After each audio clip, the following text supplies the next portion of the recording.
call the Monday, March 13th, 2023 regular meeting to order. First of all, I want to thank Mr. Trollope for monitoring the last meeting for me. I had a funeral in the family and couldn't be here at that time, so I know it went smoothly, and hopefully I can do it as smoothly today. First of all, roll call, Ms. Peck. John Creasher. Here. Pat McKee. Here. Cody Nicolai. Here. Joanna Reyes. Here. Corey Sellers. Here. Lance Trollope. Here. Karen Vandenberg. Here. Lee Webster. Here. Jim Boucher. Here. If you would join me in the Pledge of Allegiance. I pledge allegiance to the flag of the United States of America and to the republic for which it stands, one nation, under God, indivisible, with liberty and justice for all. It is the mission of the Wausau School District to advance student learning, achievement, and success. And do we have any speakers? We do not, so we will skip agenda item number 5 and move right on to 6. Approving the consent agenda, appointments, additional staff, replacement staff, contract increases, separations, resignations, contract decreases and terminations, leaves of absence, retirements, regular session of February 13th, 2023, and special session of February 27th, 2023. Payment of bills, budget status, and investment report, CISA 9 shared services contract, donations to the district, American Online Giving Foundation, Judd S. Alexander Foundation, Jim Yonke and Jane Yonke Johnson, and Wayne Herning. I am seeking a motion to approve the consent agenda. So moved. Second. All in favor? Aye. Opposed? Motion so carries. Continuing on, old recurring business. Share preliminary design plans for Wausau West High School. As referendum funded improvement plans developed for each facility, the board will see updates when the designs reach 50% completion. Current plans for Wausau Senior High School will be shared with the board at this time. The floor is yours. Thank you. Hi, everybody. My name is Sharon Gould. I'm Senior Program Manager for Nexus Solutions, and I'm here to present with Jeb Stepgower the update for Wausau Senior High School. So with that, we'd like to get started. So, next slide, please. No. So again, we want to show the existing referendum concepts that were proposed for West High School. We have 2 additions in the back, and we have several heavily remodeled areas throughout. So as we move through the presentation today, I'll be able to identify the areas that are changing, just for your information. Next. So with that, we've had 9 design meetings with the district leadership team and the building design committee, and we've had 19, and there'll be more, user group meetings where we're meeting with the principals, maintenance, teachers, and a lot of the specialty groups that we're affecting, which includes the special education, FIED, athletics, theater, music, the front office staff, student services staff, the kitchen, food service staff, library, miscellaneous. In the short term, we're going to start meeting with the foods, the FACE team, to start getting their feedback on some of the additional areas that we're going to be remodeling. So with that, I just want to show you the site plan that we have here. We have now 3 additions, so that's a change from the initial plan, and we can talk through that as we go through. Not too much has changed in the front office addition. That layout's fairly similar. The athletics and the locker room, that's a little bit streamlined compared to what we originally had proposed. And then we do have the 3rd addition, which is a storage addition on the southeast corner of the building. Other areas that might not be the easiest to see, as you can see where we're restoring the demolition, the demolished areas. We are removing the portable classrooms, or those will be removed through the project to be able to accommodate for the space of the new music theater addition on the west side of the building. We are adding additional parking on the southwest corner of the site. Any additional parking would be, a future conversation. And then we are redoing the old front entrance, restoring that into grass and walkways to be able to make that new front entrance really pop. Next. So here's a rendering of the new front entrance. You can see it's like really majestic and welcoming.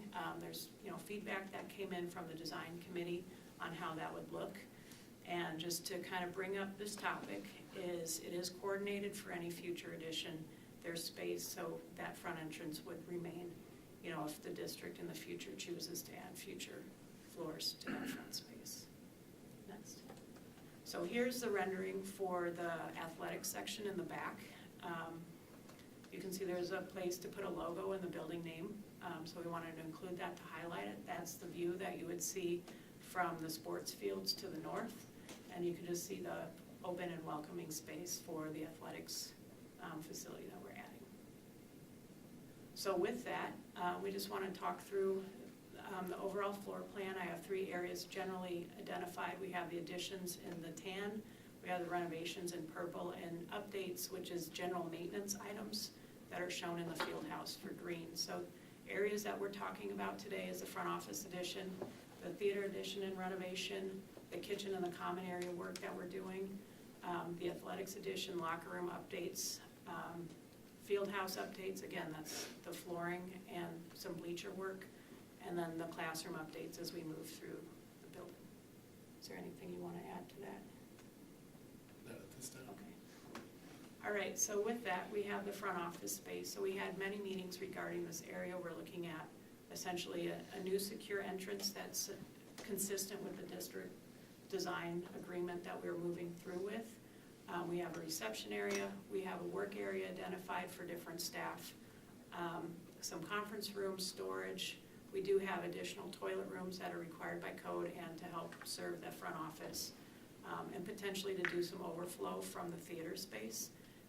We're looking at a mailroom, and we did consider future plans within that front office space. So next. And so this is almost the whole addition. The addition was big enough that it was hard to not crop it and still have you be able to see how that floor plan's working. So the auditorium renovations, this is consistent with the referendum scope of work as well. We're really doing finishes to upgrade the auditorium theater, to a more modern look. We're upgrading systems, lighting, dimmer racks, curtains, the audio-visual systems, stage lighting.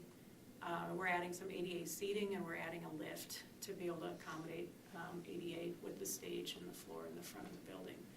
The addition includes the green room, changing areas, toilet room, storage, and a scene shop. And this was pretty challenging because there's a lot of grade change between the stage height, which is about 7 feet below the grade outside. So we worked, with pretty comprehensive team to get that to work. So the theme we're seeing is, we have some complicated geometry in this building, and we are working through to make sure that we're accommodating that.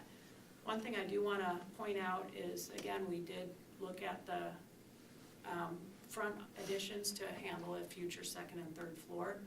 And so on the left, on the east end of the addition, if you look, you can see the ending of a stairwell for discharge for the upper floors. And based on the feedback we received, we're not including an elevator or transition to the rest of the building. That would be handled in the future at the same time those additions would occur.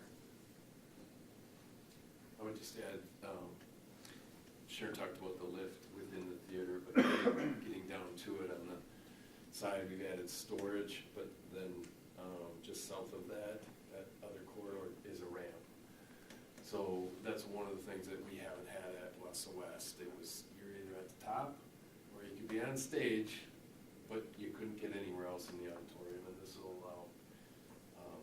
allow for kids or grandparents or anybody else who has some mobility issues to access more of the auditoriums. Okay. So next we're looking at is the music wing. So this again is another area that there's, I'll just call it geometric challenges that we're working through right now. So we are working currently with the band, choir, and orchestra teachers to be able to get the feedback on how their spaces currently work. And so the main needs that we're still working through is storage, which includes musical instrument storage. So, we're identifying rooms and casework to be able to do that. We're working on getting some good-sized practice and ensemble rooms. We're leveling out the floor to meet ADA. That's actually a little more complicated than just flattening out the floor because we have a ceiling height concern, but again, we're working through it and we should have a solution that, you know, we all agree to. And one of the other things that we're really working on too is getting visibility into those practice rooms. So, you know, staff has the ability to see what's going on and communication and things like that, so. Okay. So the next area we're looking at is student services and special education. So the student services offices and support areas is going into the old front office space. So when that's freed up, we can remodel this space, and it's mainly guidance rooms, social services, reception, some meeting rooms. Pretty straightforward. We've been working with that team to get their feedback. And then the other half of that space to the east, we are relocating the educational spaces that were used in the portable classrooms. So we're working through that right now. So we're adding a needs lab. We can talk about that a little bit. And then if you go to the plan just across the hallway to the north, that's the life skills classroom, and we're going to be rearranging the toilet rooms over there. So we're respecting the needs of the students and allowing for the men's staff room. You know, we're going to be rearranging those a little bit to better serve both of those groups. Currently, the bathroom facility for our ID classroom is outside of the hallway. This design puts it inside the classroom, which I think preserves a lot of the dignity for some of the students as throughout the day things happen. So I'm excited about that. We do have a couple sensory rooms, and we're still identifying how the bottom two rooms are, what best need serves the population that those classrooms serve.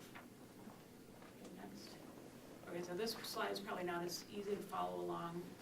If you look on the key plan, there's two areas shown. They're not very close to each other, but this has been a lot of discussion. So with the changes that we're working through, one of our main goals is to help maintain the number of classrooms that we have and make sure that the classroom use is it's a flexible space. So for example, we're probably not going to turn a classroom into a specifics robotics lab, but the robotics lab would share classroom space with other areas. And so with that being said, we have the foods and the face remodeling going on, and if there's a future direction to expand the foods program, it makes a lot more sense to have those classrooms closer to the CTE wing. And we've had some level of discussion on this too, and to make sure if we're retrofitting, you know, in the future for like a future culinary lab or something like that, that the space is allocated and allows for that to happen. So this is a little bit of the domino effect that we run into sometimes.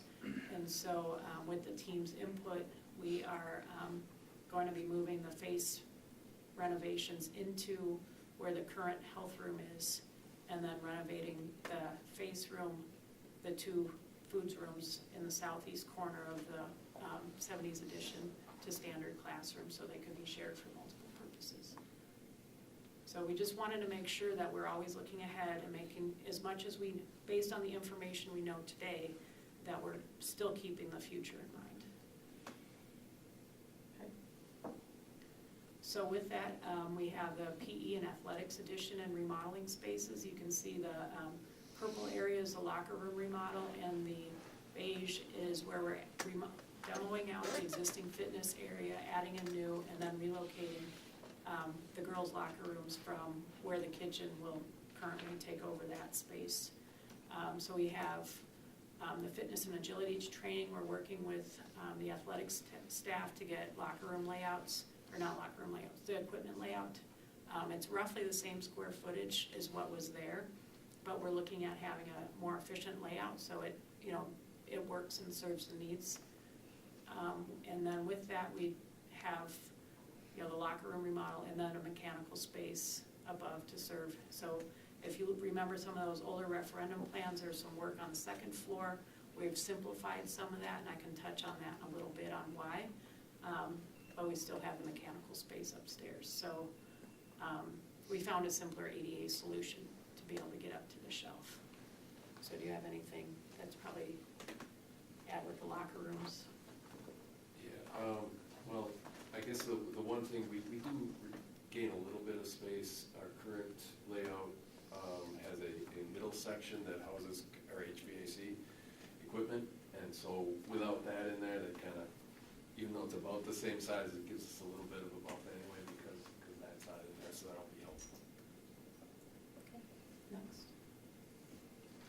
So part of this project is to remodel the kitchen area, the big food service kitchen, and gain some seating area into the common spaces. So we're at the point in design where we have a good kitchen layout. We've met with food service multiple times to make sure that the layout flows is more efficient.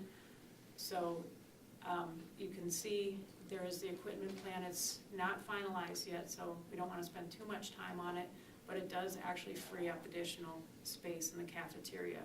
We did look at having an addition to support the kitchen, receiving deliveries, things like that, and it was determined that that extra addition wasn't really that helpful. And so, based on the staff who would be using that, and so we were able to, eliminate a small addition for a receiving area in the back. We did rearrange the doors, the location of storage, and so the deliveries can come in and out. And then we were able to maintain the 3 different food service areas for the students. And we worked through like dish drop off with point of sale and food pickup and things like that. So one of the benefits of doing it this way is we were able to, with the kitchen being more efficient, move the commons wall up about 3 or 4 feet. And as far as space goes, I'm just pulling up the counts of the seating areas where we were able to add an extra 194 seats to the common areas with the layout. So I guess the next area, if you look at the southeast corner, we did convert storage, which is what caused that other small addition to happen to the southeast portion of the building. We did convert that to a classroom, community room, shared space along those lines, and it could also be used potentially as a cafeteria overflow space if needed. So it's a multi-purpose. The location's great for exterior access if you have a community room. It lends itself to a lot of different things. But we all compromised at an earlier meeting to offset the equipment that's stored in that storage room. That's where that small storage space is added to the southeast corner. Does that make sense? All right, next. Well, if we're going to talk about that space later. No. So just another addition, which kind of worked out as a win-win in that situation is, if you've been in our field house, especially during track season, we have our portable bleachers kind of just tucked away in the corners, and there's sometimes this close to that track, and so that's always been a trouble spot for us. With this storage being over there in a new build, we are going to be able to move those bleachers into that storage area and really increase the area that we can use within the field house and also help with the safety piece of things. So we're excited about that. So here we have the field house with that addition. We were talking about just general indoor flooring replacement. We added the storage. So this is where we're talking a little bit about the ADA access to the shelf up above, is we did look at multiple options on the best way to proceed with that. And for the amount of use, the balance, a chairlift would actually comply with code, comply with ADA, and allow for that access. Again, we ran into some geometry issues up here, up on the shelf to be able to get access from other points of view. So the chairlift was a cost-effective solution to be able to manage the different needs to be able to get up there. So as a team, we agreed that that was a different way to proceed without going into heavy construction to get an elevator into that upper corner. So, okay, next. So going up to the second floor, we don't have a whole lot of renovation work. We are looking at adding some toilets to the second floor for ADA access. And one thing that we did confirm as we went through this is just to make sure the toilet counts matched throughout the building, so we met all the code requirements for toileting, but also, trying to make sure that the locations matched with the needs of the second floor. And really, that's all the main scope of work that we're doing there. Next.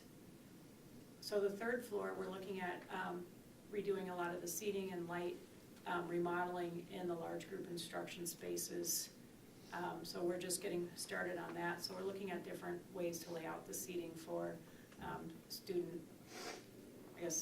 learning, to improve the space, the functionality of the space. And then the other half of that is we are starting to look into the library, some of the light remodeling up there, some small group breakout rooms, things like that. And so we're still working through some of those items. So we just started meeting with the library user groups. The other thing in the large group rooms, we're planning for some ADA accessible places too. Because right now there's steps, so there'd be some carve-outs for places for kids to sit. So this, I just summarized all the other items that are building-wide or in miscellaneous locations throughout the building, is we are going to be painting a lot of the exterior doors. We're replacing some of the exterior doors. We're replacing a lot of the storefront or the glass windows in the front of the building, mostly in the 1970s edition. We're looking at replacing ceilings, flooring, finishes, casework throughout the building. We're redoing the stair finishes, looking into some branding, things like that. ADA, where the toilet grab bars, pipe wraps, ADA signage on the doors, replacing a lot of the door hardware for ADA, and then we're doing some elevator work throughout. So, it's still a list, but this is about the time we're about to get started on these areas of work in the building, so we're starting to develop those in a lot more detail.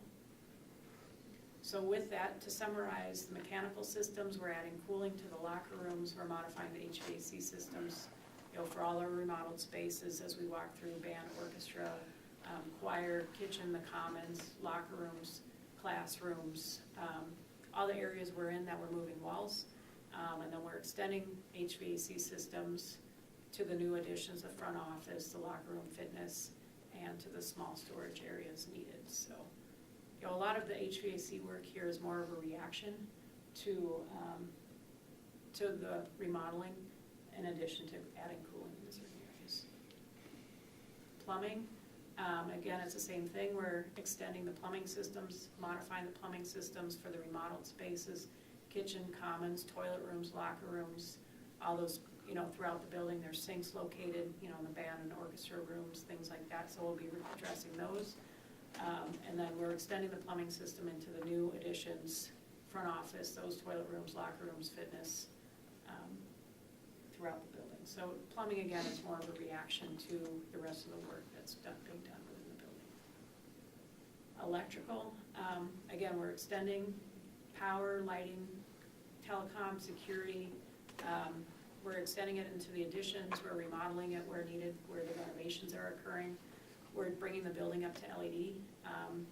Part of the building's already LED, but we're going to extend that system to the rest of the building. We're looking at site lighting for LED.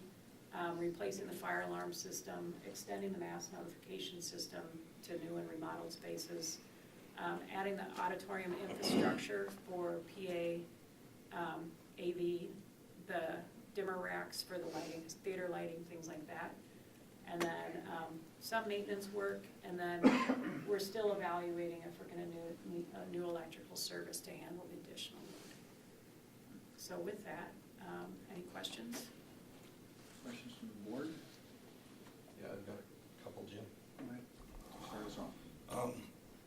First of all, what will the final capacity be of West after all of this, student capacity? So we're not, I guess, as the design engineer, we are looking at, I can't necessarily answer that question because we're following the referendum scope to be able to utilize the space as much as we can. So I don't have a specific number for you, but there's been a lot of studies going on, Does anybody have a specific number? I have a number of 1694, Okay, the most recent capacity of that building. all right, so that puts us under what the projected enrollment is supposed to be if the three grades 10, 11, 12 come together. Just for I've got 1,763 was the last. 1664, 1729, Yeah. 1724, 1652. Okay, So by fall of '25, we will be under capacity okay, by 42. all right. And what about parking? Was this increasing? I wasn't following in the beginning. Was this increasing the number of student parking spaces? Yeah, so currently our design,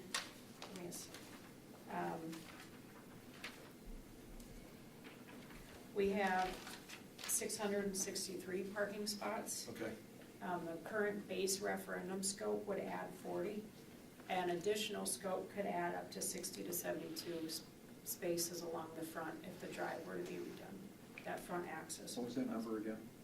The last one, a range of 60 to 70, and it depends on whether it's No, perpendicular. the total amount of parking spots. Oh, I have to do that. 600? 703, 770, that's just for students? Or is that total? that's total. Okay, how many additional will we need for students, considering 10, 11, 12, you're gonna have exponentially more students that are eligible to drive? So the site easily allows, that's the additional 60 to 70 along the front. How many will we need? So I don't have that That could total. be flexed based on how many students are gonna be. No, I driving. understand, I'm just saying, there should be some projection. If we're gonna shove these kids in there and more of them are gonna be driving eligible, we should have some idea how many parking spots we're gonna need. A big One of school, a big school would have identified the student parking area, and you'd probably be able to give us, what, 600? I mean, you could give us a number. Well, one of the difficulties we have here though, Pat, is we gave them direction to not consider the combination of the two schools and not use any referendum funds to account for that. I know, I get to that. She's presenting to us strictly based Okay. on the referendum scope and not adding anything additional. Sure. So we would have to decide separately if we want to add additional space, parking space capacity. Okay, fair enough. To your point, Lance, not to focus on the combination of schools. So kids that graduate in May, what is it gonna say in the front of their diplomas? This coming May, Yeah, what school? Wausau West High School. And in May of '24, what's it gonna say? In May of '25?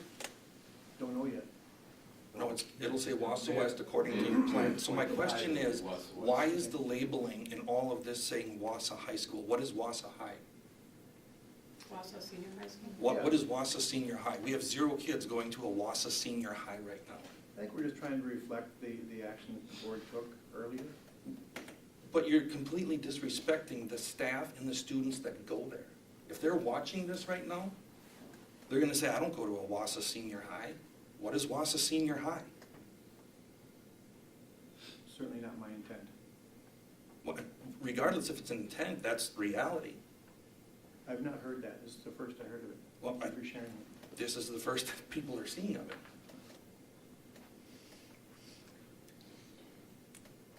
I'm gonna go back, because I followed up on your question. I'm interested in how many parking spots do we have for students right now at Wausau West? So the total I have, I don't have it broken out, I just have the total spots of 663 on site. 63. And then we have teachers' parking area as So well. that's cool. Yeah, That's we don't have them cool. broken out, Jim. Oh, we don't? No, Mhm. not tonight, no. Okay, We So that's the certainly have total. that somewhere. We've been looking at those numbers. okay. Other questions? I've got a couple of questions about the theater. Okay. How many seats, how many people can we sit in that area? So I don't have the specific count, but it's about 750. Say, probably 737. count on that. 737. Just 737. We'll lose we'll lose a couple seats with what we're doing. That was my next That will question. be replaced with kind of open, like maybe a spot for wheelchairs. Because you have a footprint to work with, and you're not gonna expand the footprint, and so I'm just wondering how many seats we're gonna lose.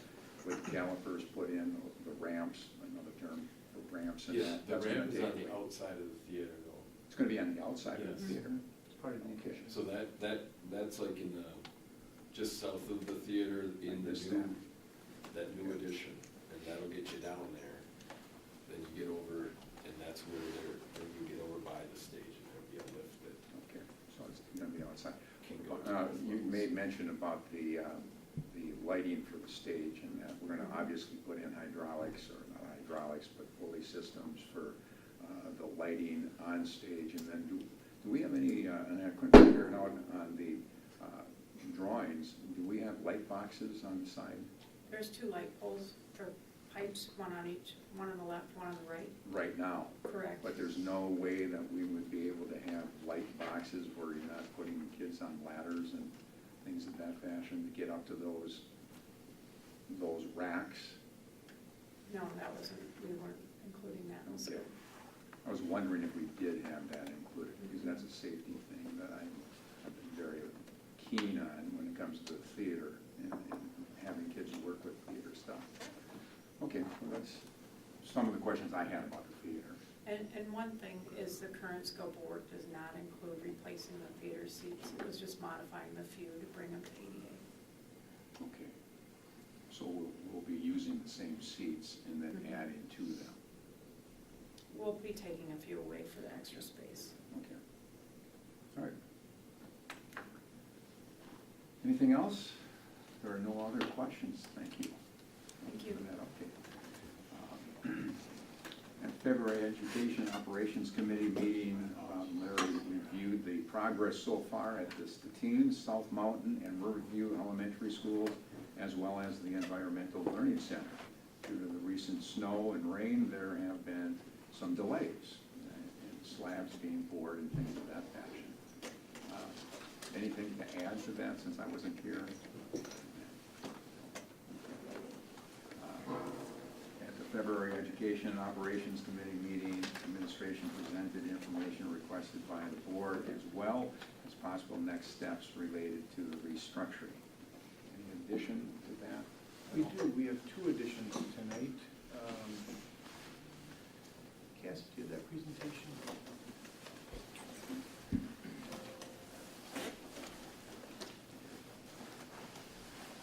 There was a request to explore a little bit more about the possibility of staggering the implementation. If you can move forward, Cassie, to one more. Request for staff feedback. So we did the same survey to our staff about risks and benefits related to a staggered implementation. This is the yes/no vote. Obviously, a slight majority, 57, would prefer not to stagger. And then in the next slides, you have kind of a summary or representation of some of their feedback. So in terms of the risks, there's a lot of comments about the sense that change is difficult. If we extend it, that sense of being in change is extended. You can read that one here. And again, some of the risks about limiting opportunities for movement for staff. Those are some of the risks that they cited. And the next slide is some of the benefits. I think we've heard some of these. Give people time to adjust. I guess just react to any concerns that happen during the implementation. So I think that was just those 3. Well, there was, and then we just reiterated again the feedback from this is the 50 members of our admin team and their general reaction to it. Any questions or direction about a staggered implementation? I just have a comment, because I know I was probably one of the leading voices in wanting to hear from the staff. So at first, just thank you for doing that. I really appreciate this feedback. I think it's super valuable. And I've actually had dozens of conversations with teachers in the past 2 weeks and heard this overwhelmingly as well. So I really appreciated it because I'm certainly not inflexible about this must be staggered, and really I feel like the administrative team and teams and staff are the ones with the boots on the ground that are most impacted by whether or not they need more time for this to be implemented with excellence. And so I was really grateful to get this information, and the benefits, certainly there's benefits to doing both ways. And so I was just really grateful to get this and really agree that if overwhelmingly those who have to implement it, majority feel like it's better to do it all at once so that there's more opportunities for staff to be mobile in their decisions, then that's what's most important to me, that everybody's on the same page about that. So I guess I just wanted to comment that and appreciate you getting the information for all of us, so Yeah. thanks. Thank you. I would echo Karen's sentiments and what she just referenced. I won't reiterate it all, but I too had conversations with some teaching staff, and they expressed, these very same things that you brought forward today. So I would echo that same sentiment. Yeah, I was actually surprised it was even close based on the feedback that I've received since the last meeting, because almost all of the teaching staff, anyway, that I've spoken to have said it's going to be better if we do it all at once because of staff movement in this building or that building. And the question that I have is whether or not that has to be decided now, or is that something that you can continue to monitor throughout the planning process? Yeah, I was going to mention that, this is good feedback, but yes, this is, as we continue to plan the changes, that's a question that we still will have before us. So we don't have to make that decision right now. My comment is that, except for me and Pat, I thought you guys were kind of, I thought the implementation and staggered effect was in the motion, first of all, and second, I thought that's why you partially voted yes, that you're going to do a staggered effect. So.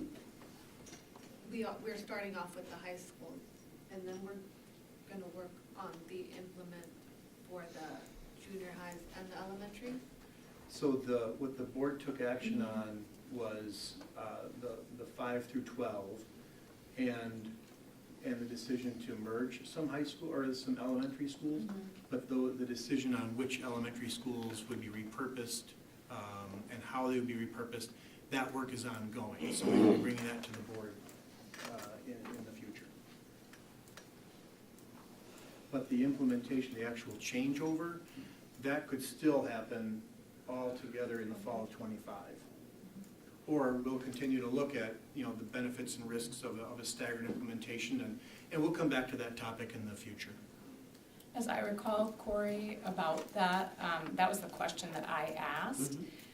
But it wasn't that it has to be staggered, it was, will staggered implementation be a possibility with the passage?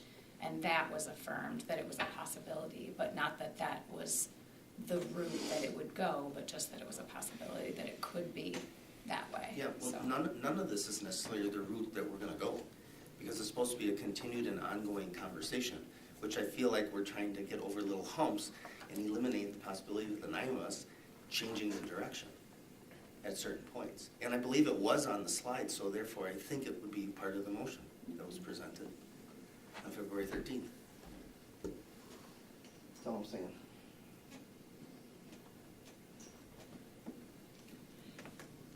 Well, I think that over the course of 2.5 years of planning, there's going to be continuous things brought back to us as we get step by step along the way of meeting board approval. And that may include changes. I mean, we've talked about that in many meetings, that we may get to some sort of issue or problem that is insurmountable, or some recommendation there might be changes along the way, but, you know, it's not like this is just gonna go away now and then we're not gonna look at it again until 2.5 years from now. This is gonna be an ongoing board topic for the next 2 years. Absolutely, yeah, I would agree with that. And Corey, you're right, there's a number of things. I think in the last presentation, or 2 presentations ago, there was a list of things that would at least require board approval, but there's a lot of other work that's going to be coming back in terms of conversation or exploration or clarification. So, yeah, there is a lot of work that's going to be coming back to the board. So as of right now, are we working on any of the, like, are we doing any of the high schools, 8 to 9 and 10 to 12? Are we working on that? Right now, we're working more on the elementary schools. Okay. The 512 was outlined in that February 13 motion, but the elementary schools still need some significant work, and that's actually part of the reason I wanted to bring this childcare topic in front of the board tonight for a little direction. But I'll wait for that until people have their other questions answered.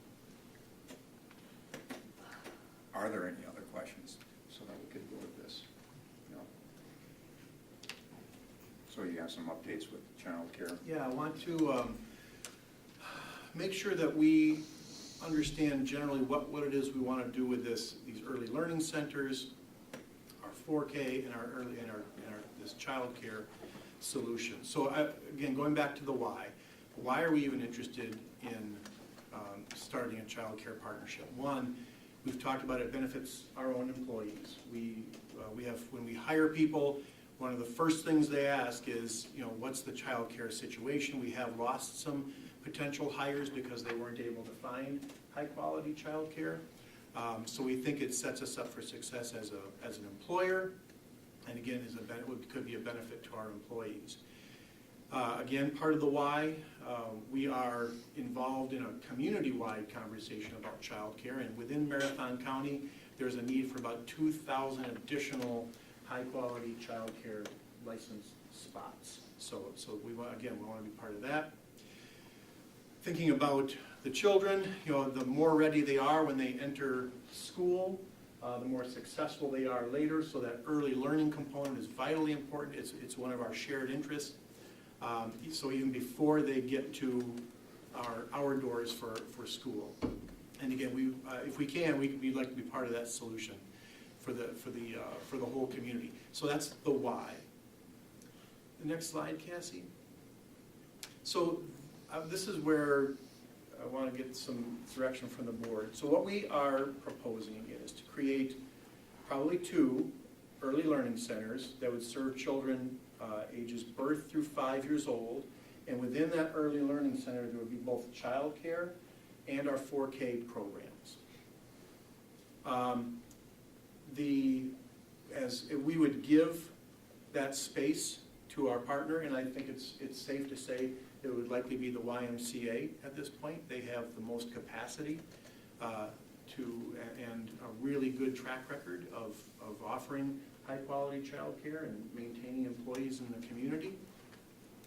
And so in return for, you know, that investment of a space to them at no cost, we would then, our employees would have guaranteed access to some number of slots. We haven't worked on the numbers yet. We don't know what the cost would be, the number of childcare slots. The employees would still pay for the key is to get them to give them access to high quality childcare. Within that early learning center, other businesses, part of the model is that other businesses would also pay for a certain number of slots.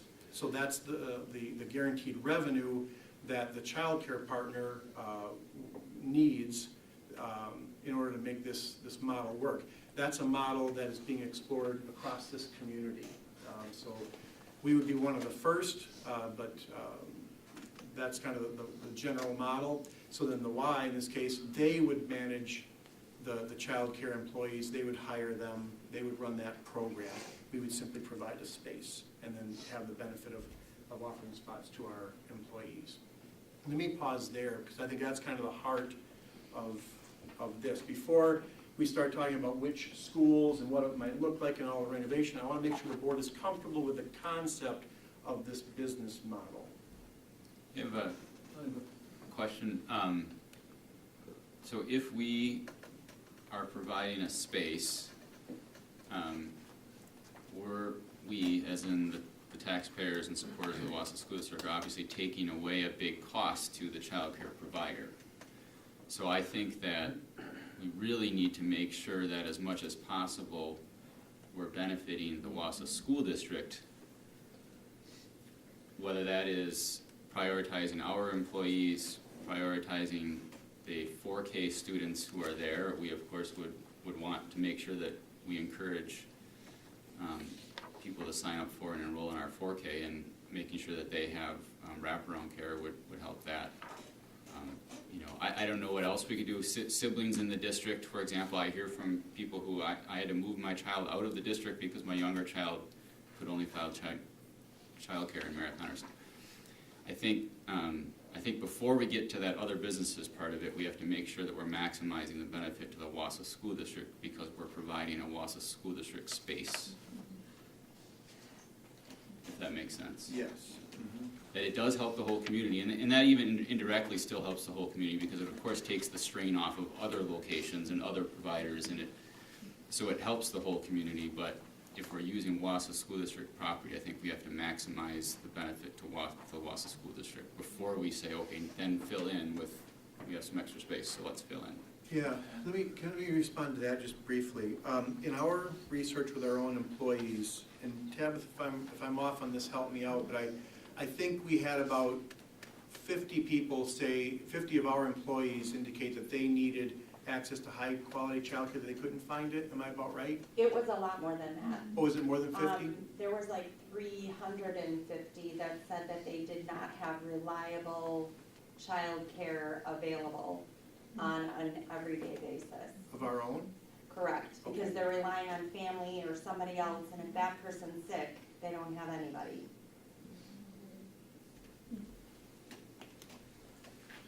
So obviously there's plenty of capacity, or need, I should say.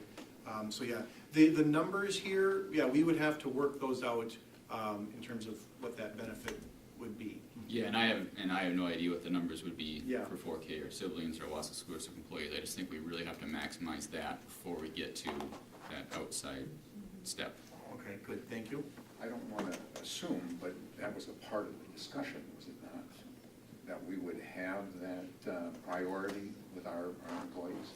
Yeah. From the very beginning. Yes, what we have to do, there's going to be two, if the board agrees in concept to this, there'll be two pathways going on. One would be working more on this business model and what those numbers really are.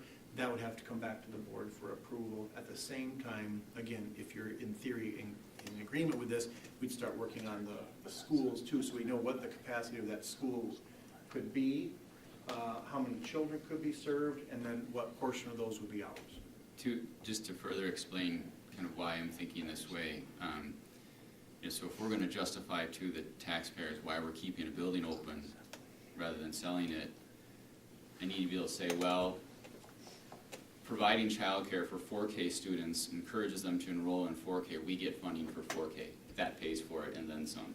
Mm-hmm. That 4K student becomes a kindergarten student. Now we have funding for all the way through 12th grade. That pays for it and then some. Allowing our employees to have childcare there is what makes us more competitive for hiring high-quality staff. Those kind of things. Mm-hmm. When it's that, I can easily justify keeping a building available for childcare. But if it's keeping it available so somebody else unconnected to the district can make use of it, I say that's a community benefit, but it's not really a direct Wausau School District benefit. Right. It'd be a lot harder to justify that in my mind. And that's part of the why in that previous was all those other benefits. The other piece, of course, is just location. If we have 4K and childcare for our employees, having it in different areas across the district is beneficial to our employees as well. Yes, agreed to that. Did you have something to add to that, Bob? Fund 80? community service. Yeah, you've been looking into that. You have a, Just preliminarily reaching out to other districts in the state that do this. Many districts that are small do it. Very, very few districts that are large do it. Of the districts that do it, many of them use Fund 80 as a funding mechanism. Not only the Fund 80 levy that you see every annual meeting, but the accounting running through Fund 80. And one thing that's required of us if we're gonna use a Fund 80 levy is we have to make it equally accessible to everybody in the community. Our students, other students, we don't have to make it available to people beyond our tax base. We don't have to make it available to people from Merrill or anything like that. If we wanted to make it more available for our employees, we could keep it in Fund 80, but offer those employees a benefit like a health or dental benefit, right? So there is a way we could incent our employees to use it. But if we're gonna use the Fund 80 funding mechanism, we have to be careful, because there are rules that insist that we make it equally accessible for everybody in the community. So But just to be aware of that. But I think we would have to be careful of using the Fund 80 funding and not having it focus on Wausau School District, because what I don't want to say is, yeah, I'm raising your taxes so that you can pay for the childcare of somebody else in the community that doesn't even go to the Wausau School District. Because it's going to either reduce the cost of childcare or make it more available or whatever that might be. No problem with that if it's benefiting the Wausau School District, but it's going to be hard to get me on board if it's anything other than we have some extra open spaces for people not connected to the Wausau School District. Bob, can you share what, I'm assuming larger districts do provide this benefit to their employees, but you said they don't typically go down the Fund 80 path? I have yet to find a large district that offers this benefit and runs the daycare or childcare in one of their buildings. They may offer a benefit, I haven't found them yet, where they pay for a benefit, like a dental benefit. Unless you know of any. I have not. Unable to find one. this would be unique for a district our size. And what competitive advantage or what intel do we think we possess with the why that's gonna allow us to get this successfully over the goal line when others can't independently within the community? Like, why do we think this is gonna work? Yeah, I think other districts can make this work. This was really, I think, emerging as the need for childcare really ramped up, and some creative conversation within the Marathon County, this Dream Up grant. Yeah. So the reason that we think this will work is because if we have, so the basic premises of this new model is that the child care providers, one, they have a really hard time keeping employees because the pay rates are very low. The Y has been able to keep more competitive pay rates and benefits for their child care employees. So they're one of the more attractive, large licensed employers in this area. So what they're looking for is, like a lot of businesses, reduce costs so they can pay employees more and retain them because they have pretty high turnover in this particular area. So if we can help reduce their costs and get our employees a benefit so that they can pay their employees more and keep their retention rates higher, they'll be more successful, and we'll also be increasing the capacity for the number of child care children that they can provide care for. Did I help answer? I just remember the guy coming to Wausau West when you were first advertising this whole thing, and he said that they're having, as you said, they can't keep people today. So we think by offering them a building that's gonna create an abundance of child care providers who are then gonna come work for the Y and make this happen. We would be reducing their facility costs because we would maintain this. So then they could offer more Right. money to their. So then that needs to be reflected in whatever this overall business model is in terms of, because there goes another building that we're gonna close by elementary consolidation, but we're gonna keep open. Right, that's why I said it, I can see myself on board if it's benefiting the Wausau School District, not if it's, even though I think it would be good for the whole community. Right. If we didn't put a single Wausau School District connected child in there, it would be good for the community because this is needed. But that's not our role. We don't have a budget to do that. So I would need to see it be directly benefiting the Wausau School District, which indirectly would relieve from some strain from other locations in the community. But I wholeheartedly agree with that, and if that means that we can't go down the Fund 80 path, then I guess it's important to me to explore whether we can do this without Fund 80, because I agree wholeheartedly with what Lance is saying, and I think it's a great benefit to offer to our employees, and we want them to have the priority, and if it has to be equal with the community, in order to use Fund 80, that's really difficult to justify to the taxpayers. Even though it is overwhelmingly great for the community, that's not our role as a district, and so I just think we need to be really cautious, because it's one thing to offer a benefit to our employees, but I don't think we should be subsidizing even our employees' childcare. We're giving them a benefit by having them increased access and in the district and nearby, but I don't think we should be paying for and subsidizing for their childcare. And I don't think we should be subsidizing for the childcare of other community members that are not connected to the district. As much as that would be a wonderful thing to do, it's certainly not the responsibility of the taxpayer. Bob, I assume that this would come with a very detailed cost-benefit analysis as a multi-year financial pro forma that we would have to approve. We have not done that. I want to make sure we're comfortable with the concept, and then absolutely we could develop that. The number I'm curious about, Bob, is when we were talking the last couple of months about doing mergers, and we're gonna save, $1.6, $2 million, whatever those numbers were, right, that you had shown us before. How does keeping two buildings open and, right, we still have operational costs with those and things, and how that all fits in. I'm not gonna, I don't expect an answer today, but that needs to be within the material back. In general, the last pro forma that I shared, I believe, maintained two of our buildings as 4K / childcare centers. The operational savings that we have in closing buildings comes from closing the building and not having to fix the roof and heat it, run electricity to it. It's also staffing. Staffing is the big savings, actually, in the operational savings. So you could conceivably close a building, still have some capital improvement costs, obviously. You have to fix everything, and that would be in your business plan with your partner, but clearly laid out who's gonna incur those costs. But the staffing, we would still recognize those savings, right? We're closing a building. Pick your building. Half of it is a 4K facility that is run out of Fund 10, just like any other building.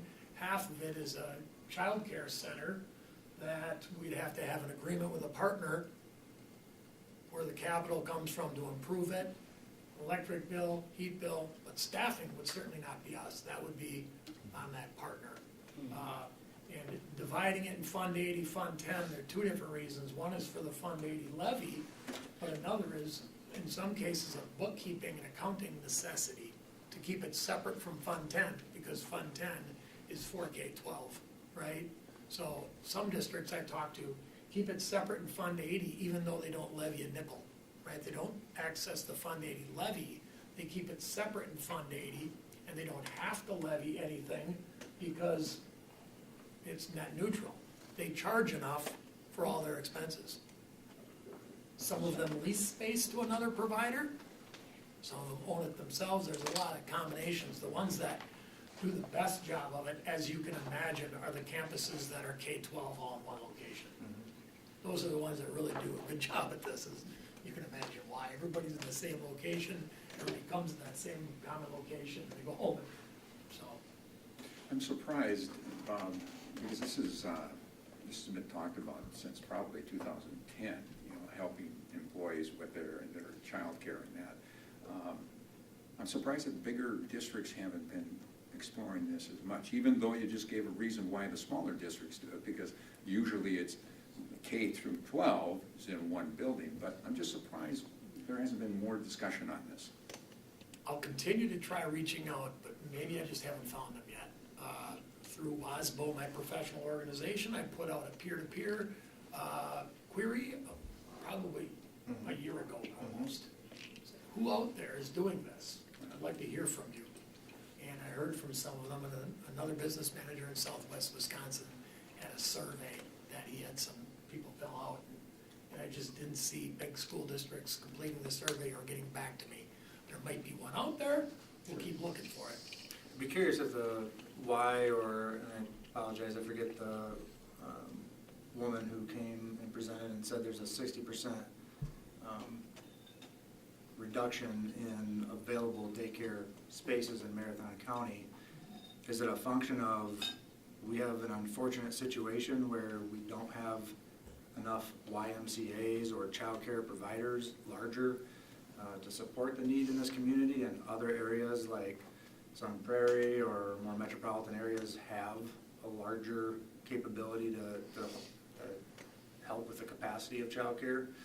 Are we just in an unfortunate situation where, you know, we don't have enough larger daycares to support the need in the community in this particular part of the state? And the labor market certainly has something to do with it. The child care centers are having a hard time hiring people at the wages they can afford because people are working elsewhere. That has a lot to do with it as well. Yeah, many of them shut down through the pandemic and haven't returned. I think one of the other issues is that because a number of the individual and smaller people that were providing in-home daycare are really caught up with the COVID thing, and then with all the licensing requirements, then those sorts of things that the larger organizations can handle. I would be curious, I understand that they've got 350 people now. If we had this kind of a service available, I wonder what would happen to potentially to that number. I'm also concerned about staffing, and from the beginning when we started talking about this, I wanted to be sure that we weren't getting into a competitive battle with all the other daycares in the community that are run at various other facilities and churches and whatever, because if we're offering that, we may ultimately in the community not really gain anything.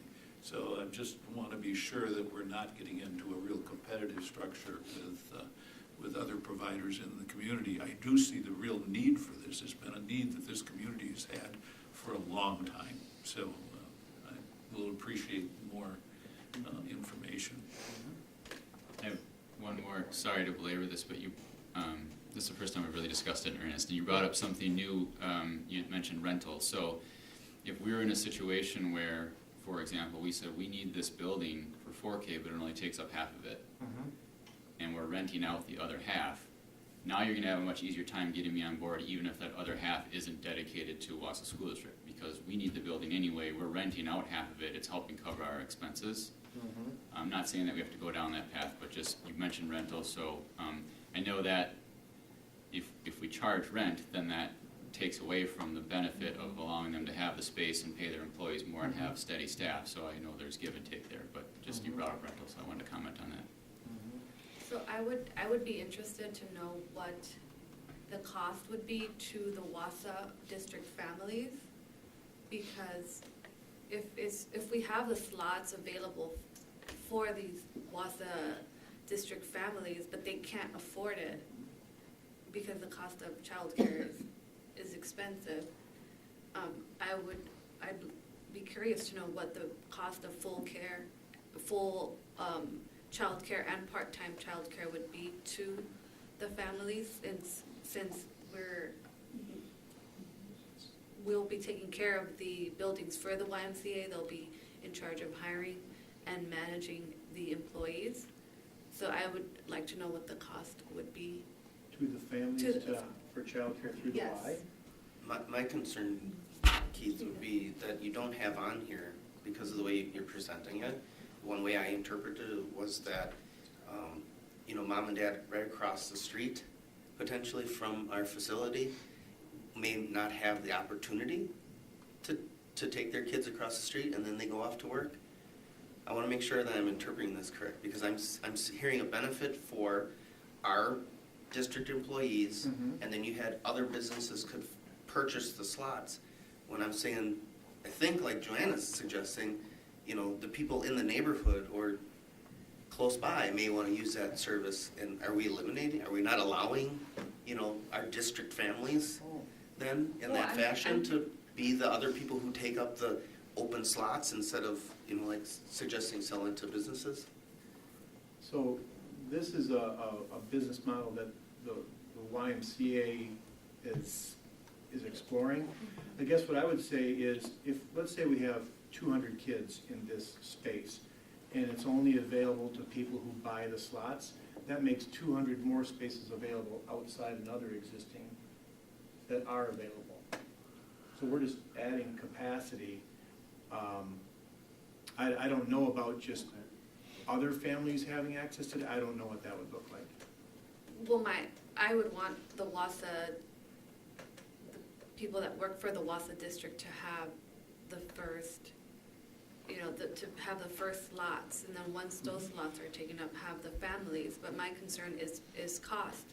I'm looking at daycare, full-time cost for a week is around $350. That does add up. So if we have these slots, but the families that work for the Wausau district can't afford them, then it's not really a benefit for our district. So you're at the beginning of all of this, Yeah, correct? yes, Yeah, so I mean, that we're would- asking some questions that are pretty down the road, not Yeah. right up front. This is a proposal that you're going to be talking with some other child care people to see if they're interested in it. So, you know, we could sit here and start picking away at these questions and continue this for another hour, but I think the idea is to take a look at this, correct? And I also was curious to know if there were any other child care providers that were consulted on our plan, or was it just the YMCA, because they're a large licensed child care employee. We've only spoken to the YMCA. We were talking to some other providers who currently wouldn't have the capacity to do what we're asking them to do.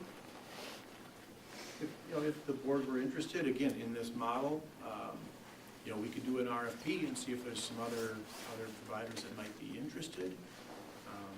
Not sure what that would look like, because as you can imagine, there's a lot of variables here. And I am not a child care provider, Yeah. so that's why I'm really relying on them to help develop the business model, because they know their own costs and opportunities. We have a need through the restructuring and consolidation for where 4K students are going to reside, correct? Yes. So we could get through this and decide potentially as a option that, you know, we don't like what the plan presents for childcare, and maybe we start, or have one of the schools be used as a full 4K facility, and then the other facility, unfortunately, we can't keep, and we're going to sell that. Or, Right. or maybe the plans that are brought forward make sense. And as Lance has said, maybe there's some sort of a lease, or if there's not, at least maybe some costs that the daycare generates, you know, help maintain the facility, or, you know, obviously there's examples that could play out here, and options. So Yeah. obviously, like you said, Gems is in the beginning stages, so, but there is a need for where 4K students go through the consolidation and restructuring, so that Yeah. they have to have a home. Yes. I think the last slide on here just talks about, you know, if this is agreeable, then we could, you know, rough out business plans, we could bring them back to the board for feedback and approval, and then it would obviously, you know, require the approval of both governing bodies. I think that's it, right?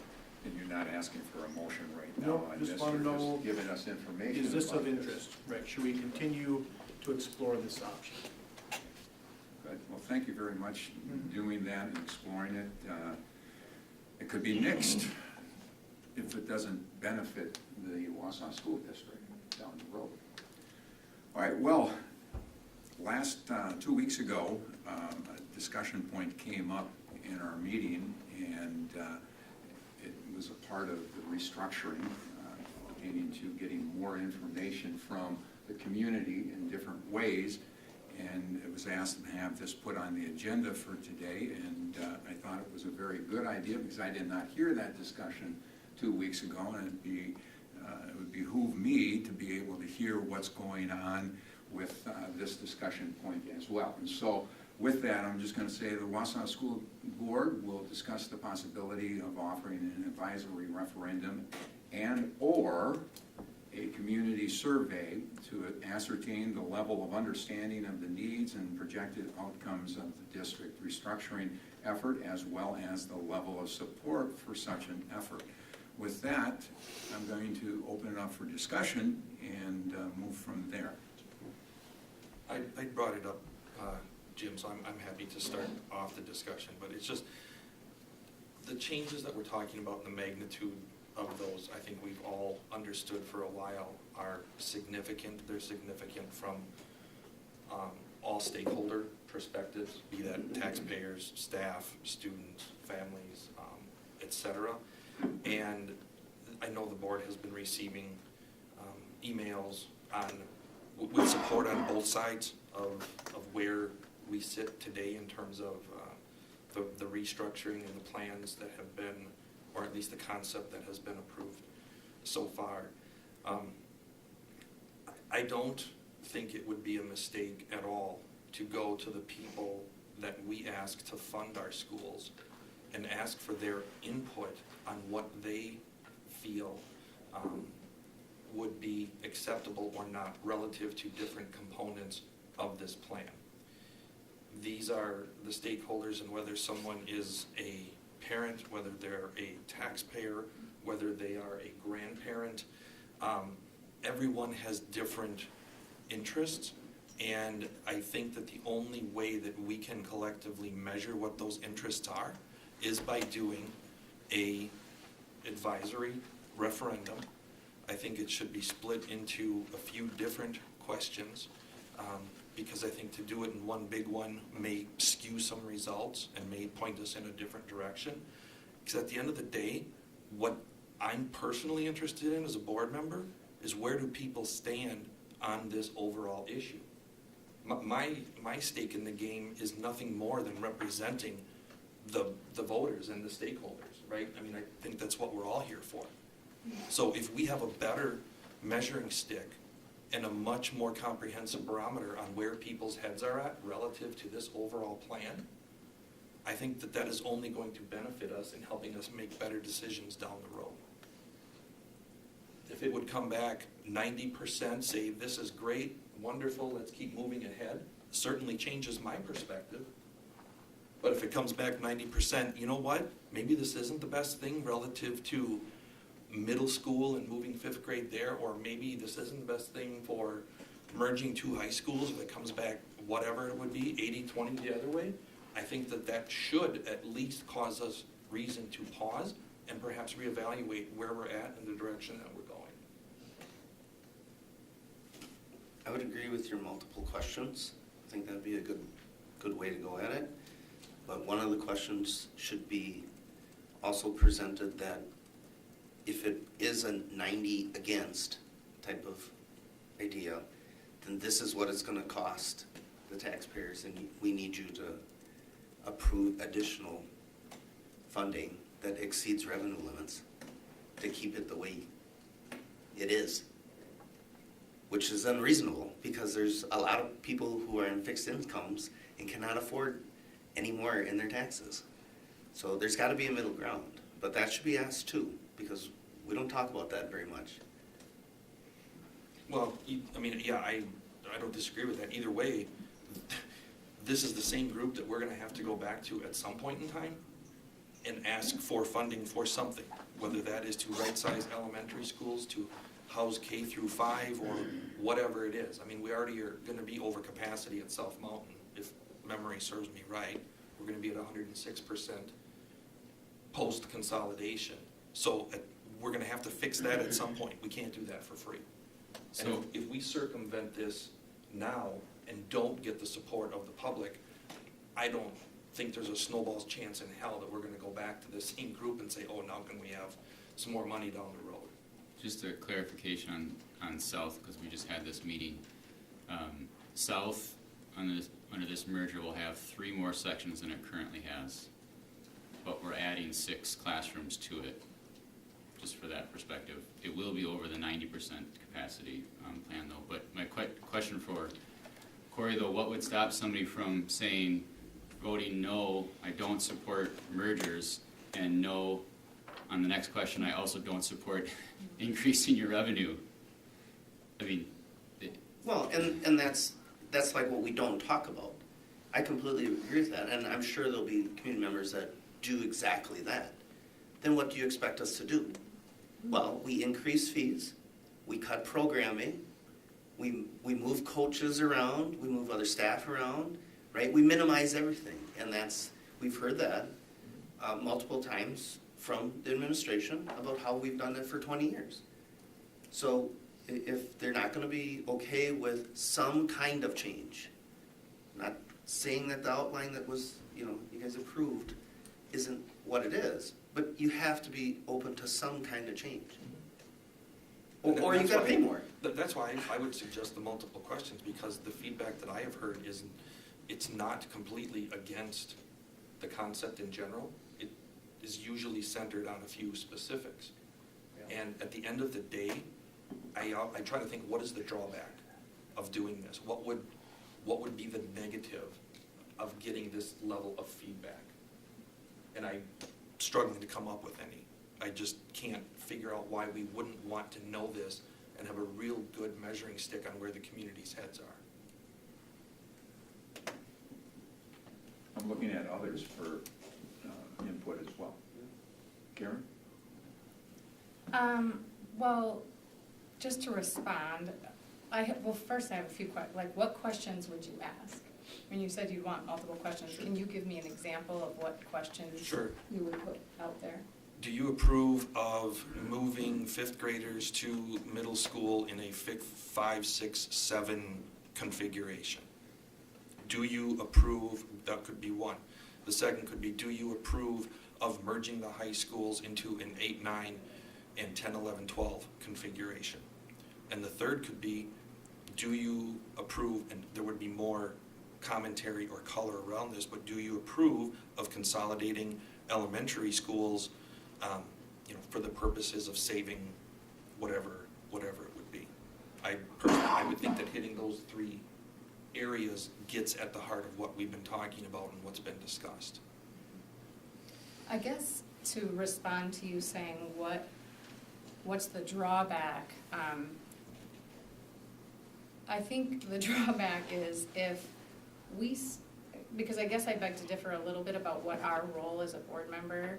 Our role as a board member is actually to establish policies that advance student learning and success. And so some of that is really not just what's popular, it's about the bigger picture, about what advances students' success. And so I guess I've thought a lot about this, and I've talked with countless community members, teachers, administrators, and I think it's important for us all to recognize no one is glad that we're in the situation that we're in. And I think we all wish our state funding had kept up with the needs and the inflation in order to provide the dollars per pupil that we need. And we all wish that enrollment still kept our 20 buildings packed, right? We all wish that our district growth was equal on the east and the west side. We all wish that the academic and extracurricular activities were equal no matter what building you were in. We all want that, right? We all wish we weren't in our district and in the nation in a labor crisis that is creating shortages in our educational staff. But the truth is, we are there. We are there. And so we as a board are tasked to address those things, and no plan is going to be without challenges. No plan is going to please everyone. And I feel like we know administration needs to figure out busing, and we know they need to figure out parking, and they know they need to figure out what are the best solutions for the staff. but districts all over the state and nation are having to do this right now. And they're difficult decisions, and schools are merged and closed all the time. And it's the experts, those who are responsible for running the district, that have to make those decisions. And it's not because community members' voices aren't important. They're highly important. They're super valuable. I've been listening to them and even seeking them because they're the ones that they dictate my questions. If I haven't asked them, I want to know what their questions are so that I can ask them. And so their voices are super valuable to me. And I'm a community member too, right? And so are you. And so I think those voices are important, and they drive those questions, and they drive the details that need to be considered when these big decisions are made. But the community members, while they're capable of understanding the issues, I fully believe that they are not responsible for making sure that this district is sustainable and moving forward with the best educational opportunities for all students for decades to come.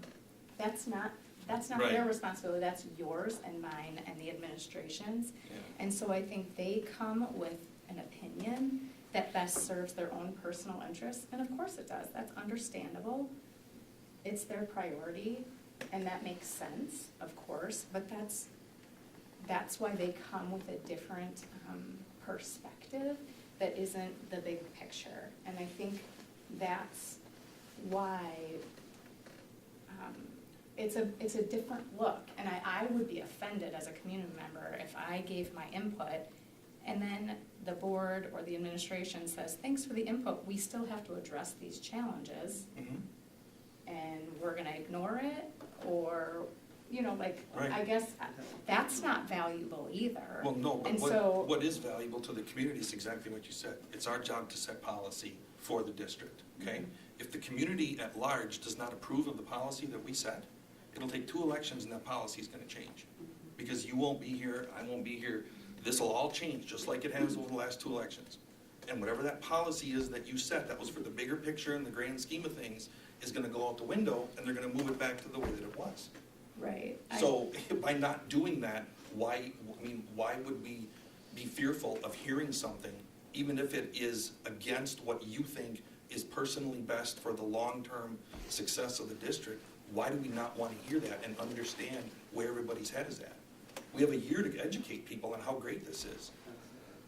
That's the biggest point, Pat. You shouldn't look at it as, if they come and vote, we give them the opportunity, right? And if they vote no, they say no, you can ignore them. But I think a bunch of people feel like they're being ignored now, first of all. And second, Pat's totally right. You have a whole year to find the details and sell it and make everybody understand before they're even gonna get the chance to vote, because it's not till April 24th. Well, here's the thing, I really look at this like, it's as if a physician was saying to a patient, listen, you're sick and you need surgery. And a person can refuse surgery, right? And they can say, I don't believe you, I don't think I need surgery, or they can think the physician's lying, I surely don't need that, right? Or a person can acknowledge, you know what, there's an issue and I need surgery, and while I don't like that and that's gonna really hurt, I can appreciate on the other side there's gonna be good outcomes from that. But what I don't think we're ever gonna hear is that person saying, man, I'm so excited I have surgery coming. Like, I'm so glad I have to do that. No one's glad, none of us are glad that we're in this position, but we wanna do what's best for students and staff and families in the community in the long run. It's not in my best interest. I guess personally, it would be a lot easier for me to ignore this issue and to keep kicking the can down the road. That would be a lot easier for me personally, but I can't ignore the disparities that continue. And having spent an entire summer learning about the issues, I can't ignore the problems and the challenges that we're facing as a district anymore. And because that's not why I was elected, just to make it easy for me. But if someone's told that they need surgery, they also have the option of getting a second opinion. Of course. So that's what I'm saying, we're getting another opinion. Well, except that you would agree that the experts in this whole situation are the people, the administrators and the teachers who are seeing the challenges, right? They're the experts. I don't know if I'd go that far, but Well, I can't ignore like the thousands of collective hours that have been put in by our administrators and their presentations and the teachers who keep coming to me. There's no hidden agenda. They want to do what's best for students. we have 175 pages of PowerPoint that describes why this is going to be done. We would now have 12 and a half months to actually crystallize those 175 pages of PowerPoint into a meaningful message that clearly states what the value propositions are. Well, we still have people saying, why aren't we just doing boundary changes? Mm-hmm. And do you know what, Can I Ralph, just hang on a second, I really think this is important because It this is, but I want to just put some parameters, guys. I'd like to have everybody be able to get involved with this. I don't want Right. it just going back and For forth. sure, for sure. So. Well, I finish- think it's finish- valuable. Finish your point. Yeah. But I wanted to state that so that it Right. doesn't look like we have just a Right. anti between the two. Oh, for sure. So Well, we're I want buddies, everybody we're else not to be fighting. able to be a part of this. So finish your point, Yeah, Karen. well, I think, we still have people saying, why aren't we just doing boundary changes? And it's interesting to me because here's the thing, it's brought up so often that I think it needs to be addressed. Boundary changes don't address the disparities in academic opportunities. Boundary changes don't address the severe labor shortages and issues in getting educational staff. It doesn't address the redundancies across buildings that lead to more expense and fewer services. It doesn't address the imbalance of growth, west and east. In fact, it's a temporary fix that will need to continue to happen over and over. And maybe even more critically, if we do boundary changes, do you know who's gonna be bearing the burden of that? All the kids in the city, around the river. So the kids closest to West and John Muir are gonna get bussed over to the east side. And those kids and families tend to be our lower income families. And I'm pretty sure that the community is not gonna be real excited when we say, you know what, lower income families, we're gonna sock it to you. You're the one who's gonna bear the burden of this issue. I don't think people are gonna be real excited about that, and I'm rightly so. So I think there's a lot of misinformation out there about what they think is gonna be this great solution. We've explored them, that's what the subcommittees have done. And so it's unfortunate to me that there's a wave of mistrust and misinformation. I feel like I can speak for everyone here that we want what's best for students and families in this community.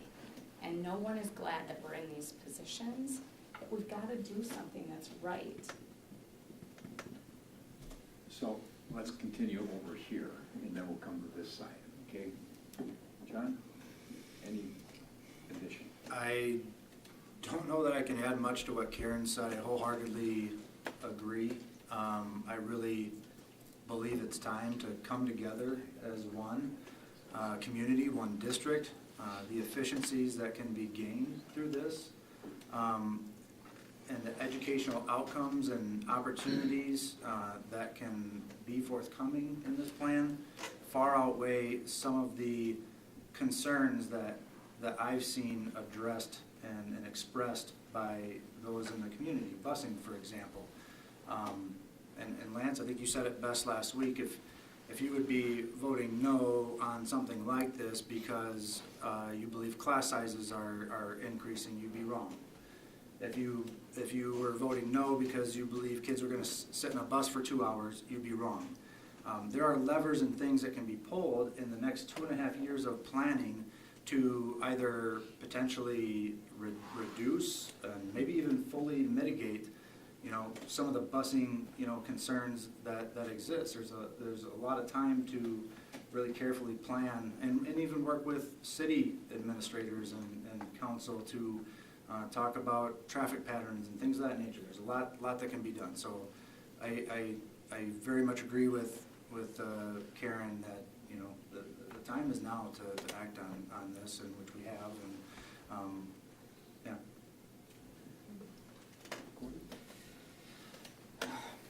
So, let me get this straight, right? You want to propose a multiple question referenda that asks this question in 2024, April 2024, with these specific questions. Okay, I understand that. What's your proposal we do in the interim then, in the meantime, over this next year? I mean, do we continue going forward with what we're doing, proposing, you know, as far as consolidating and, you know, all these other things that we already discussed and approved back in our February meeting? So your proposal we continue to go through, but then use a referenda to kind of guide us. I would rather see more of a dynamic input in guiding us throughout these processes as we go forward. I think a referenda is a static spot of information that people will give us based on what they feel is the information being proposed. I think the best way to address it, if you want to, I wholeheartedly agree with everything Karen said and what John said. I think moving forward, if you want to continue to get community input to continue with that trust, we need to have a more dynamic way to get their input, because we spent a full 3.5 months this summer with community at large members talking about what the best way was. And we listened to what that subcommittee said, and the proposal that we voted to go forward with was what the subcommittees came up with as the best. Not that it was great. I mean, it's a true dilemma. There were no good solutions. We can't continue with the status quo, but we need to do something for the future of this district. And the 3.5 months spent with the subcommittees and the administrators working, that's kind of what we've approved. I'm all about getting more and more information, but I think in a more dynamic manner as we go through and make these changes, come up with different curricula, like the proposed business plan tonight for having child health care. I think, you know, I think that's all great. Let's move forward with it. But these guys have already spent countless hours that they're working to give us these ideas and these plans. I guess that's my main input for it. I don't think a referendum is really, I understand the importance of referenda, but I don't think that that's going to be a static line of information based on the way the wind's blowing at that time, so to speak. And I'm not trivializing it. All I'm trying to say is that we all hear different segments of information at different times, and if we're hearing that, oh my gosh, you know, we're going to have to bus people 6 hours one way, well, I'm going to vote no. But that may not be true, so it'd be more better to have a continual dialogue, a continued engagement in the community. I mean, if we do it monthly, I don't care, whatever the administration thinks is best, to engage the community so they can give us their input, so we can swell or squash this misinformation that is so abundant right now out there about what's going on. So, that's all I have.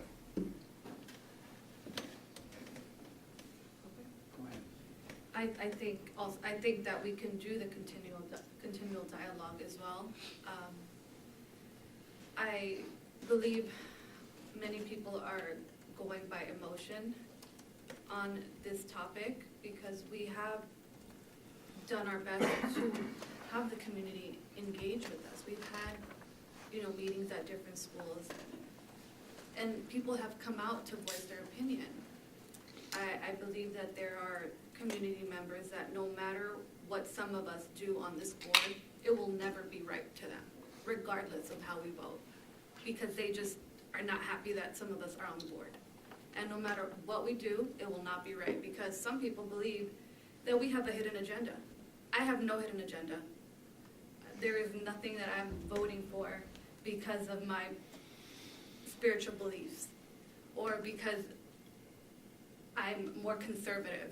You know, it's disheartening that people have made up what they think of me because of what I stand for. I believe that there are people in the community that no matter how I vote, what I do will never be right because they did not want me on this board. So a lot of these people are the ones that are pushing back on the change that needs to happen. So I do understand that going to referenda would be to get more community input or opinion, but we're not saying, you know, we're not open to hearing what you have to say as we move along with the restructure of the schools. I think we want to hear from them in every step, and I think that going to referenda is just gonna divide us more.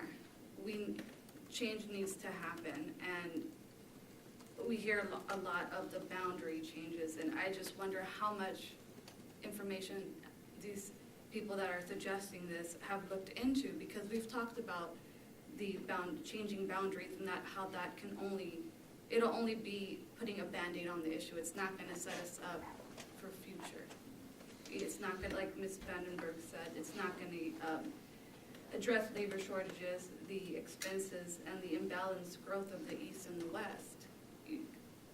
As myself growing up in a low-income community, I went to a school outside of my district because I wanted to take certain classes that were offered at a different high school. I wanted those opportunities for me. So we are trying to have the kids in lower income communities have better opportunities and be in better buildings. So I understand why you want to go to referenda. I totally agree. I want to hear more input, but unfortunately, I feel that some of these people, community members, yes, their input is important, but they don't want the schools to close, and they don't care what the outcome is. They don't care if it's going to be more expensive, because we can't afford to have all these schools open in the future. It doesn't matter. They just don't want their schools to be closed, and it doesn't matter what the data is showing. They just don't want that to happen, and that's just how I feel. I feel that there are members in the community that no matter how I vote, what I do, they've already made up their mind of who I am without knowing anything about me, and whatever I do will never be right to them. So that's just my say. Appreciate it. Yeah. Mr. Wausau? I agree with everyone here that this is a difficult and uncomfortable situation. And difficult and uncomfortable situations always create a certain amount of anxiety. On the other hand, what I'm also concerned about is that the kind of complaints and concerns that I'm hearing from a lot of people in the community are very, very self-focused and very, very accurate, and I think that we have to be sensitive to their concerns. I think that's what we have done and tried to do for the last several months. We've invested a ton of time and energy in coming up with solutions that we know are difficult and painful for everyone. And yet there are decisions that have had to be made, and the best way to deal with anxiety is to look at the facts, start looking at reason, and move forward. I think we are in the position where, as a board, we have taken those kinds of actions and those kinds of steps. And frankly, I think that takes courage. I think it takes courage to lead. Now, along with that, I don't like the idea of a referendum simply because you're not going to get that broader demographic feedback that you get from open meetings and from positive surveys that are well designed, that are raising exactly some of the same questions that we're talking about doing. And you're talking about doing that over gradually and getting feedback as we're making decisions along the way. So my thought is that there's one group out there that clearly, what you just said, there's nothing this board can do that they're going to support, and what they're doing is flaming fires of misinformation and playing on the anxiety of people in the community. So the best way to combat that, I think, is to move forward and then have a very, very broad, open communication with our constituents again and again and again, whether it be public meetings or through what we do through our public media. But I think we need to move forward, and I think we need to move forward now.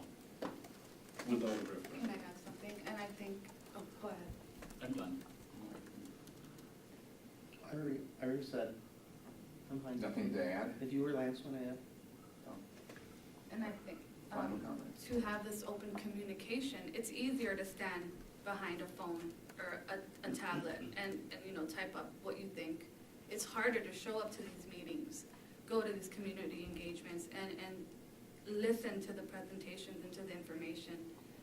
It's harder to do that. It's easier to stand behind a phone and, you know, say what you think and not show up to these meetings, because we've had these meetings and we have the school board meetings, and how many people show up to the meetings?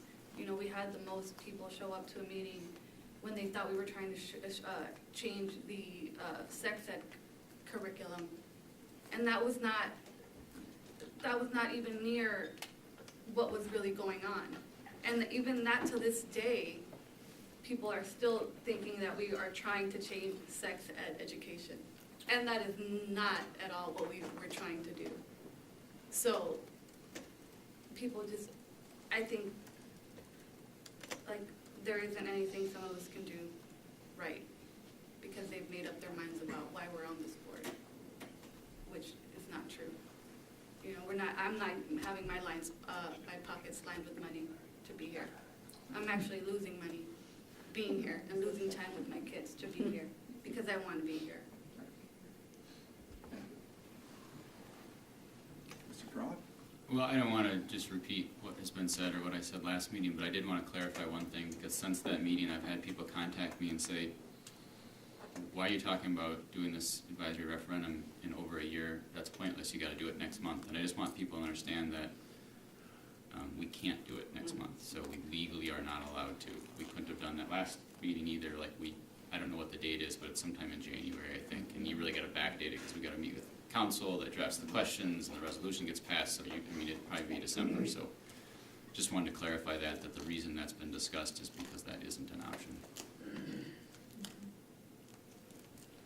Is that it?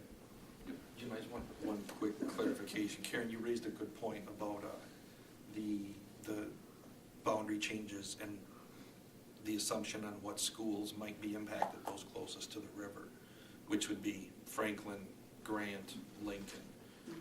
And I think those are 3 of the 5 on the chopping block to be closed as part of this process. So from that standpoint, I don't know how they would feel any differently rather than having their entire school closed, or if it were to be realigned somewhere else. I truly don't know. Well, What's just better or worse? to respond to that, it was more in reference to balancing the numbers at east versus west. Right. And less about the elementary school. It was more about the east versus west numbers and the disparities there. And in order to normalize or equalize the numbers at east and west, it's only those kids that have to move. Not only, I shouldn't say that, but primarily, those are the kids that would be having to bear the weight of solving the high school secondary issue. That's so that we can get Horseman equal to John Muir and East equal to West. It's gonna be the river kids. And they're solving 60% of the elementary issue right now, so I don't know how that's any different, but. Oh,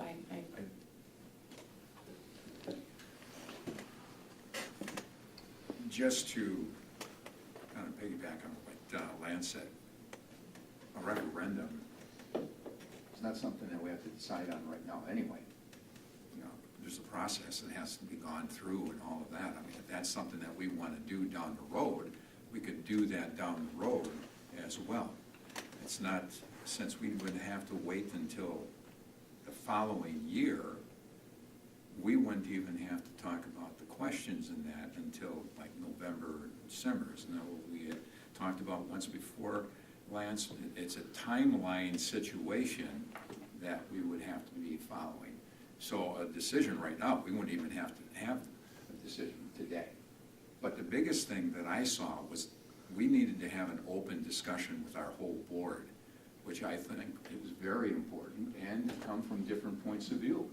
And that's my responsibility as president, to make sure that everyone's heard, everyone has the opportunity to have a point of view, and bring that across, because you're all talking with different people, as I am talking with different people in the community, and we're getting a lot of different information. So this is the only time that we get to really discuss the different points of view. And so that was my role here today, to make sure that we all are heard, and people that are watching online and things in the building here get to hear what we're all talking about and what we're thinking. This is a tough decision to come down to. There's no doubt about it. As I was doing some reviewing today, I'm surprised at how many school districts around the state of Wisconsin are talking about closing schools and combining schools. This is not unique to the Wausau School District. This is a struggle that's taking place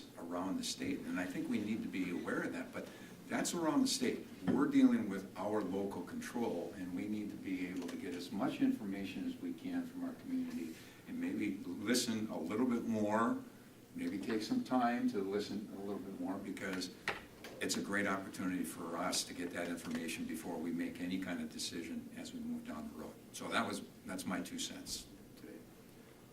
Jim, I'd like to make a motion that the board consider drafting referenda questions to gauge community support for the plans that are currently approved. There's a motion on the table. I'll second it, because it's worth discussing. Cassie, Let me just, we got a second, I want a roll call so vote. we will have a discussion on that. Follow up, okay? Could I add a little bit to this?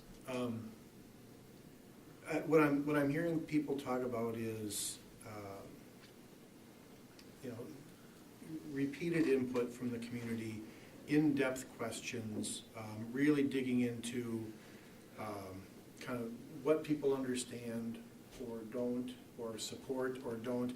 One, I don't know if, I know in a regular referendum, you're limited to 2 questions per year. So I don't know if the 3 that you proposed, I don't think we've had a chance to clarify. That would be a bond council question.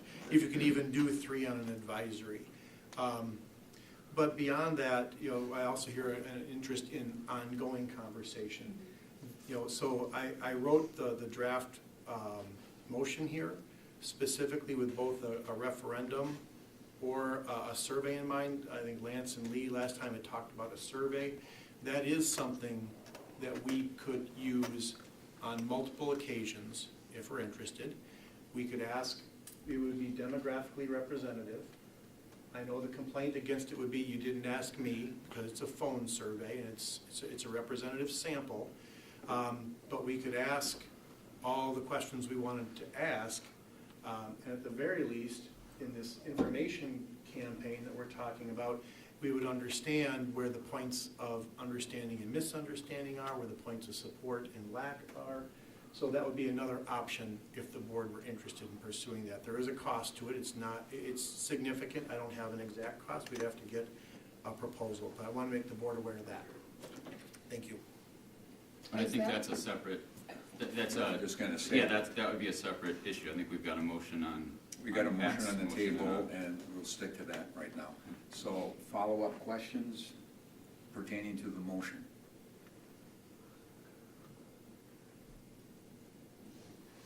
So, and this is something that can be continued to be talked about as we move forward. So nothing is a dead issue as we talk about it. Just knowing there was a request for a roll call. Yeah. Hang on a second then. So I just want to clarify that the motion you have on the table is that we move forward to draw up an advisory referendum, not what you're discussing, Dr. Correct. Hiltz, That's but not an instead of. addendum. Okay, because it's highly valuable to me to continue to hear from the public, continue to be driving this decision-making process based on the feedback we're getting from the public, which is separate from an advisory referendum. Right. Okay. Yeah, Thank and you. my interest is just to make sure the board's aware of that option before they take action on this one. Yeah. Thank you. All right, so with that being the case, we'll call the question here, and we'll have a roll call, and if you would take that roll, I appreciate it, Ms. Beck. Okay, this is draft questions to bring forward for an advisory referendum. Okay, John Creasure, No. Pat McKee, Yes. Cody Cody Nicolai, No. Joanna Reyes, No. Corey Sillers, Yes.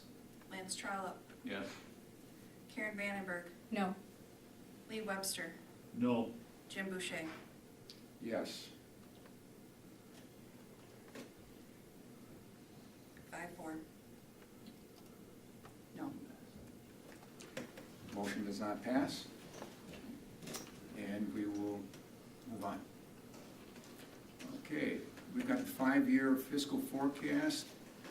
And with that, at the February Education Operations Committee meeting, the board was presented with the 5-year fiscal forecast model for the district. The projection model will continue to be applied during the next 3 months to aid in constructing the 2023-2024 budget conciliation plan and ultimately the 2023-24 budget.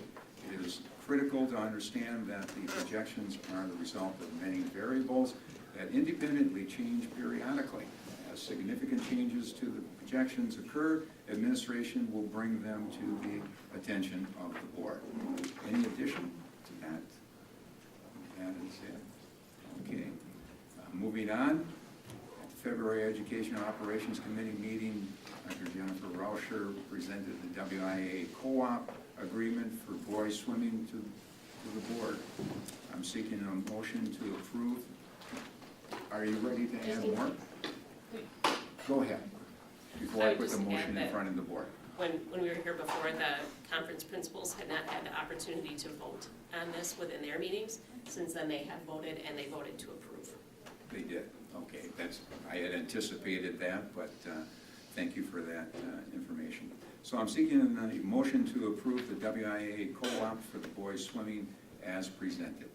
So moved. Second. Any questions?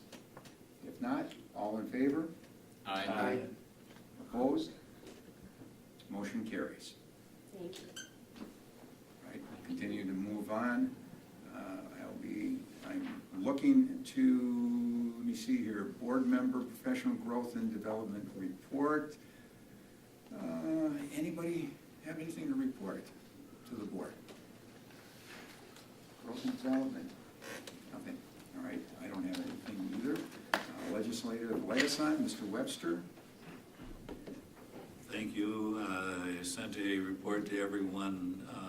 There's the WASB Day at the Capitol on the 22nd, and I am going to attend that. So if there are any particular things that anyone would like me to address with our individual legislators, I'd be happy to do that. The Joint Finance Committee has announced public hearings related to the state budget and is looking for public comment. That is in the report that I sent to you. There are public hearings in Eau Claire and Minocqua, and there's also an online portal that's available. There's also a number of other things, and right now the thing that the legislature is primarily dealing with are issues that are clearly related to the budget, and we're going to be hearing, you're going to be hearing a lot more about that from your next legislative representative. Just of interest, that in pertaining to the discussion that we just had, and I did not include this in the legislative report, but it was in the WASB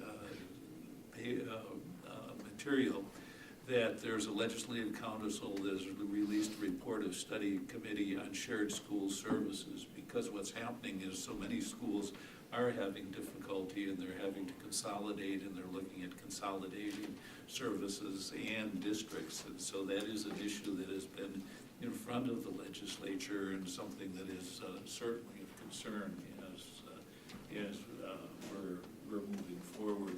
The other thing just to be aware of is that every Friday at noon, Dan Rossmeiler and he will be doing a relatively short presentation about what's happening in the legislature. You can tune in, and it's a Zoom meeting, and they're very interesting, and there's an opportunity to question and raise comments. So thank you for the opportunity to do this, and I wish you the best. Let's move forward with contacting some legislators. Thank you, Lee. Appreciate that. Dr. Hiltz? Yeah, Thank you. Want to bring attention to a really successful hygiene drive. Our community came out, hundreds of items were raised for our students. And Channel 9, WAOW, they took part in this drive as well, and they selected our district to support. So you can see a lot of the commentary on social media. Diana White put it out. We're just very appreciative. We always get wonderful support from our community and our business partners to support our students. So I just wanted to say a thank you to everybody. Thank you very much, appreciate that. I'm seeking a motion to, excuse me, before I go on, would you put the paperwork in for our liaison report into record? Appreciate that. And now I'll move on. I'm requesting a motion to go into closed session, and I'll need a roll call on that. I'll move that we go into closed session for evaluation and employment of superintendent of schools pursuant to a stat, section 19.85, sub 1, sub C. Second. All in favor? Or excuse me, you got a roll? Take that. Got it? John Grisher, Yes. Pat McKee, Yes. Cody Nicolai, Yes. Joanna Reyes, Yeah. Corey Sellers, Yes? Lance Trollope, Yes. Karen Vandenberg, Yes. Lee Webster, Yes. Jim Boucher. Yes? 9-0. Motion carries. All right, we're going Up or down? One down. Easy.